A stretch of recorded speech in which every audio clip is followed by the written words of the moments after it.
안녕하세요, 고원장입니다. 저는 반려동물과 함께하는 많은 분들을 만납니다. 또 반려동물과 사별의 고통을 겪던 중 저와 만나시게 되는 경우도 있고요. 가족을 잃은 것이 그 마음을 헤아리고 회복하도록 도와드린다는 것이 쉽지만은 않은 것이 사실인데요. 그 고통이 있는 그대로 제게 전달되면서 제 마음이 아픈 경우가 많습니다. 그럼에도 제가 공부하고 진료에서 느끼게 된 바들을 공유해 드린다면 고통스러운 사별 후 과정에서 조금이라도 빨리 회복되지 않으실까 라고 생각합니다. 지난 영상에서 반려인이 사별을 준비할 때 도움이 되는 방법들을 소개해 드렸는데요. 오늘은 실제로 사별을 경험한 이후에 어떻게 괴로움에서 벗어날 수 있을지 차근차근 말씀드려 보려고 합니다. 오늘은 도움이 될 첫 두 단계를 말씀드리고 다음 영상에서 나머지 두 단계를 소개해 드릴 예정이에요.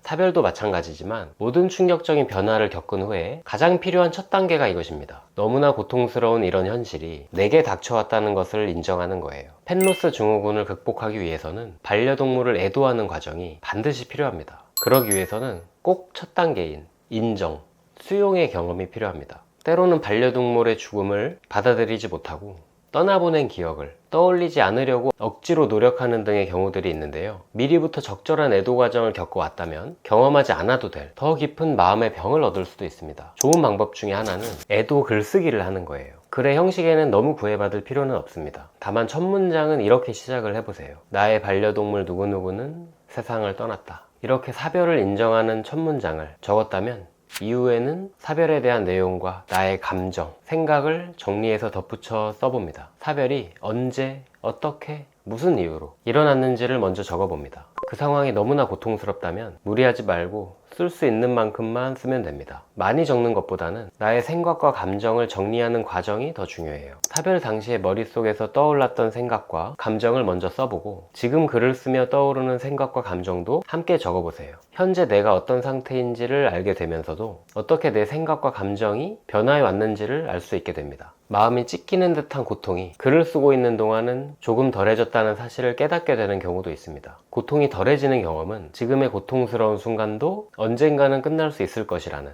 작은 희망을 주기도 하고요. 적어도 견딜 만한 정도로 줄어들 수 있겠구나. 그리고 이러한 희망이 앞날에 큰 위안이 될 수 있습니다. 사별 이후 첫 번째 글을 완성하고 천천히 소리 내어서 다시 읽어보세요. 눈물이 날 수도 있고 읽어나가기 어려울 만큼 고통스러울 수도 있습니다. 하지만 사별이라는 현실을 온전히 받아들이는 데 도움이 되는 과정이에요. 시도해 보시기를 바랍니다. 반려동물이 떠나고 나면 우리는 너무나 고통스러운 감정과 마주하게 됩니다. 당연히 회피하려는 욕구도 그만큼 커지게 되죠. 제가 진료한 한 환자분은 반려묘를 잃고 목이 조이는 듯한 느낌을 호소하며 내원하셨어요. 반면에 이상할이 많지 감정적인 고통은 호소하지 않으셨어요. 감정이 인식되어 해소되는 과정이 없으니 몸으로 증상을 겪게 된 경우였죠. 감정을 차츰 직면하고 해소하도록 도와드리는 과정에서 점차 회복이 되게 되었는데요. 안타까운 사실이지만 감정은 시간이 지난다고 해서 저절로 사라지지 않습니다. 저도 환자분들께 자주 말씀드리는 내용인데요. 감정은 에너지와 같아서 외부로 적절하게 분출, 해소되지 않으면 시간이 지나도 사라지지 않고 내 안을 맴돌면서 문제를 일으켜요. 위장장애, 두통, 마비 증상 등 신체화 증상을 일으킬 수도 있고 에너지를 소진시켜 무기력과 만성 피로에 시달리게 될 수도 있습니다. 또 일견 나아진 것처럼 보일 수 있어도 다른 스트레스로 취약해져 있을 때에는 또다시 나타나 나를 괴롭히게 되죠. 따라서 감정을 인식하고 그때그때 해소시켜주는 것이 가장 좋습니다. 사별을 경험한 반려인들은 보통 다음과 같은 감정들을 경험하게 되는데요. 첫 단계는 충격과 부정입니다. 펜로스 직후에 많이 일어나는 감정인데요. 스스로를 보호하기 위한 방어막이기도 하죠. 두 번째는 고통과 죄책감입니다. 펜로스가 점차 현실로 다가오면서 가슴이 찢어지는 듯한 고통을 느끼는 거죠. 주로 이 상태에서 도움을 받으러 오시게 되는 경우가 많습니다. 반려동물에게 잘해주지 못한 것만 떠올리면서 후회와 죄책감에 빠지게 되는 경우가 많은데요. 이 또한 사별 이후 경험할 수 있는 정상적인 감정입니다. 이 감정을 회피하지 않으려고 노력해야 하죠. 세 번째 단계는 분노와 타협입니다. 상실의 원인이 되는 가족 구성원이나 지인 혹은 동물병원 관계자에게 분노가 일어나는 것입니다. 이러한 감정들도 정상적으로 경험될 수 있는 것이라는 것을 알 필요가 있어요. 다만 직접 타인에게 표현이 될 때는 사회적으로 적절한 방식으로 되어야 하겠습니다. 죽음을 받아들일 수 있도록 적절한 타협이 될 수 있는 내용 중에 하나는 다음과 같아요. 그래도 우리 누구누구가 내 곁을 떠나갔지만 나이가 들면서 흔히 겪는 다른 고통들은 다행히 겪지 않아도 되었잖아.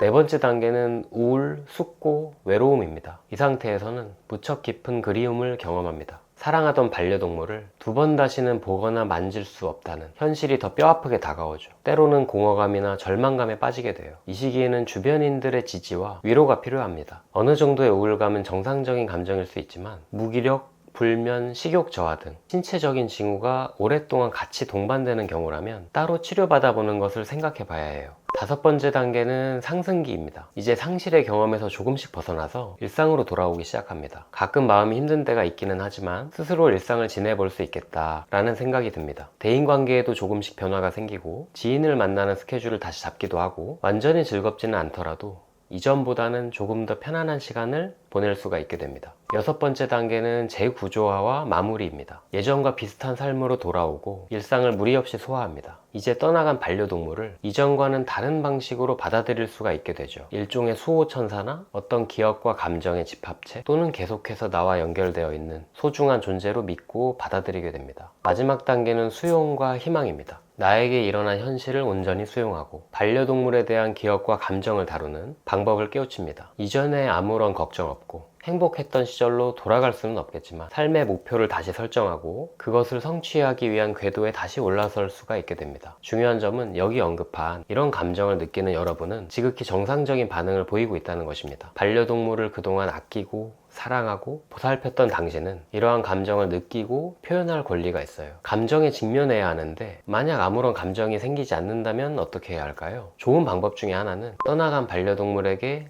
편지를 써보는 것입니다. 편지를 쓰다 보면 여러 가지 복잡한 상념과 감정이 올라오게 마련입니다. 스스로를 원망하기도 하고 때로는 나를 이렇게 힘들게 만든 반려동물이 미워지기도 하죠. 눈물이 나기도 하고 무슨 말을 어떻게 이어나가야 할지 몰라 멈추게 되기도 할 거고요. 그럼에도 편지 쓰기는 이런 여러 생각과 감정이 정리되고 해소될 좋은 기회가 됩니다. 더 중요한 것은 쓴 편지를 천천히 다시 읽어보는 것입니다. 다시 읽어보는 과정에서 감정이 더욱 북받쳐서 올라오게 될 거예요. 또 스스로가 펠로스를 어떻게 느끼는지 살펴볼 수 있고 내가 앞으로 어떻게 살아가야 할지에 대한 답을 찾게 될 수도 있습니다. 또 다른 방법 중에 하나는 반려동물과 비슷한 촉감의 인형을 만져보면서 반려동물과의 기억을 떠올려 보는 거예요. 또는 반려동물이 자주 앉아있던 방석, 좋아하던 장난감, 좋아하던 공간을 바라보면서 반려동물의 모습을 가능한 자세히 떠올리면서 이야기를 해보는 거죠. 감정을 마주하는 것을 너무 두려워하지 마세요. 영화 인사이드 아웃을 보셨으면 아시겠지만 감정은 위험하지도 않고 주인을 괴롭히려고 하는 것도 아닙니다. 주인을 위해서 각자 맡은 역할을 하고 있는 거예요. 오히려 나 자신이 그 감정들과 함께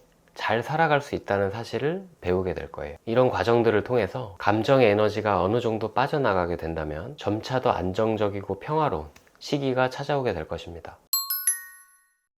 오늘 반려동물과 사별한 후에 괴로움을 줄이기 위해 어떻게 대처할지에 대해서 첫 2단계인 인정하기, 감정 직면 해소하기에 대해서 자세히 말씀드렸는데요. 이후 영상에서는 다음 단계들인 새로운 상황에 적응하기, 마음의 자리 만들기에 대해서 추가적으로 이야기해 볼 예정입니다. 사랑하는 반려동물을 잃고 무척 마음이 아프시겠지만 이어지는 내용들을 보시고 조금이라도 고통을 덜고 빨리 회복해 가시는 데 도움이 된다면 좋겠습니다.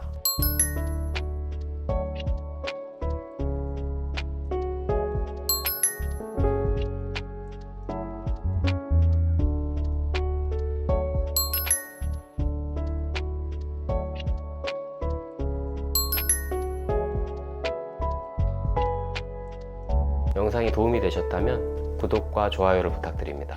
오늘도 평안한 마음으로 쉬어가시고 다음 영상에서 또 만나요.